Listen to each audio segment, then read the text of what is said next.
ఓం శ్రీ కాలభైరవాయ నమః. ఓం శ్రీ కాళికామాతాయ నమః. ఓం శ్రీ గురుభ్యో నమః.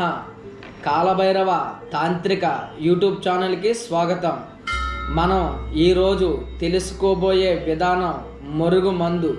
అసలు ఈ మరుగుమందు అంటే ఏంటి, దీన్ని ఎలా ఉపయోగిస్తారు, ఎలా తయారు చేస్తారు, అసలు దీనివల్ల లాభాలేంటి నష్టాలేంటి ఈరోజు మీకు నేను వివరిస్తాను. రాజుల కాలంలో రాజులు సైన్యాలు అగ్రరాజ్యాలకి ఇక్కడ ఉన్న రహస్యాల్ని చేరవేయకుండా ఈ మురుగుమందుని వాడి సైన్యాన్ని కాపాడేవారు.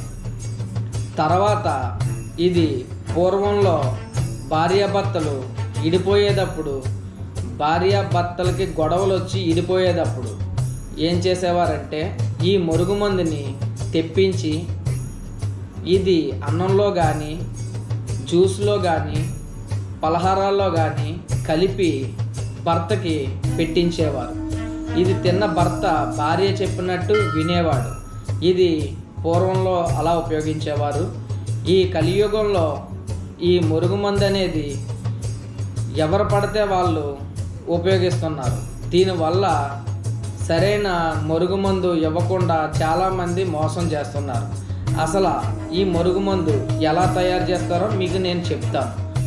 ఈ మురుగాకుని ఎక్కడుందో కనిపెట్టి ఆకు తెచ్చుకునేవారు. తెచ్చుకొని అది నూరి ఆ వచ్చిన రసం పిప్పు ఒక గాజు దాంట్లో భద్రపరిచేవారు. తర్వాత సునకం, నల్ల కుక్క పాలు. ఈ నల్ల కుక్క పాలు ఎందుకు ఉపయోగించేవారంటే కుక్కకి చాలా విశ్వాసం ఎక్కువ. ఆ కుక్కలో ఉన్న జీన్స్ కోసం ఈ నల్ల కుక్క పాలు ఒక 4-5 డ్రాపులు కలిపేవారు. తర్వాత పావురాన్ని మనం పెంచుకుని ఎక్కడ ఎంత దూరం తీసుకెళ్ళి వదిలినా అది గూటికే చేరుతుంది. ఇది తాంత్రికంలో ఆ పావురు యొక్క రక్తపు చుక్కలు, ఈ రక్తపు చుక్కలను కూడా కలిపేవారు. ఈ 3 కలిపి ఇంకో 2 వనమూలికలు ఉంటాయి. ఆ మూలికల్ని నేను చెప్పను, అది ధర్మ విరుద్ధం, చెప్పకూడదు. ఆ 2 ఏరుల్ని ఇవి ఎక్కడ పడితే అక్కడ దొరికేవి అయితే కాదు, ఇది పక్కా ఫారెస్ట్లోనే దొరుకుతాయి. ఆ 2 తెచ్చి ఈ మనం చెప్పుకున్న ఈ 3 వస్తువులు, ఆ 2 వస్తువులు, ఈ 5 కలిపి నూరి ఆ వచ్చిన రసాన్ని ఒక ముద్ద కింద చేసి ఒక గాజు దాంట్లో భద్రపరుచుకునేవారు.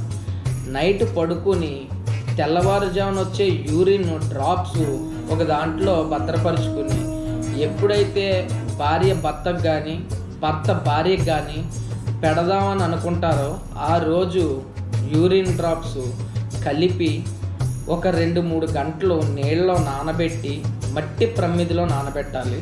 మట్టి ప్రమిదిలో నానబెట్టి ఇది కూరలో కలిపి భర్తకు కానీ భార్యకు కానీ పెట్టేవారు.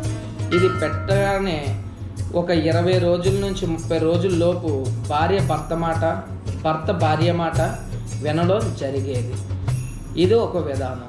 ఆడవారు మెన్సన్స్ అయిన క్లాత్ని ఒక చిప్పలో కాల్చి ఆ వచ్చిన పొడాన్ని అన్నంలో భర్తకి పెట్టేవారు. ఇది చాలా ప్రమాదకరమైనది. అప్పట్లో ఈ విధంగా చేసేవారు. ఇది అనారోగ్యంతో భర్త చనిపోయేవాడు. ఇంకో విధానం దుంప అని ఉంటుంది. ఆ దుంపని మంత్రించి ఏ వ్యక్తి అయితే వాసన చూస్తాడో ఆ ఎదురుగుంట ఉన్న దుంప ఇచ్చిన వ్యక్తికి వశం అవుతాడు. ఇదొక విధానం. మురుగుమందుని పిలిచే విధానాల్లో ఒకరు మురుగుమందు అంటారు, ఒకరు పెట్టిన మందు అంటారు, ఒకరు వశీకరణ మందు అంటారు. మనం ఈ విధానాలన్నీ తెలుసుకున్నాం. ఇది మంచికి ఉపయోగించండి. నేను కూడా ఖచ్చితంగా దీన్ని అందజేద్దాం అనుకుంటున్నాను. ధర్మబద్ధంగా నిజంగా భార్యాభర్తలకి గొడవలు ఉంటే నన్ను సంప్రదించండి. ఇది తక్కువ రేట్లోనే అందుబాటు ఉండే విధంగా నేను చూస్తున్నాను. మీ అందరికీ కూడా నేను అందజేస్తాను. ఇది ధర్మబద్ధంగానే వాడండి. మీకు మరొకసారి తెలియపరిచింది ఏంటంటే ఈ వీడియోని చూసి మీరు ఇవి ట్రై చేయొద్దు. వీటి వల్ల హెల్త్ ఇష్యూస్ వస్తాయి, చాలా ప్రమాదకరం. ఈ గ్రంథాల్లో రాయబడినవి అన్నీ మేము కలుపుతాం కాబట్టి ఎటువంటి ఇబ్బంది ఉండదు కాబట్టి మా గురువులు వీటి గురించి చాలా తెలుసుకున్నారు కాబట్టి నేను చెప్పడం జరుగుతుంది. మరొక వీడియోలో మీకు ఇంకొక విధానం కూడా మరుగుమందు గురించి చెప్తాను. జై కాలభైరవ.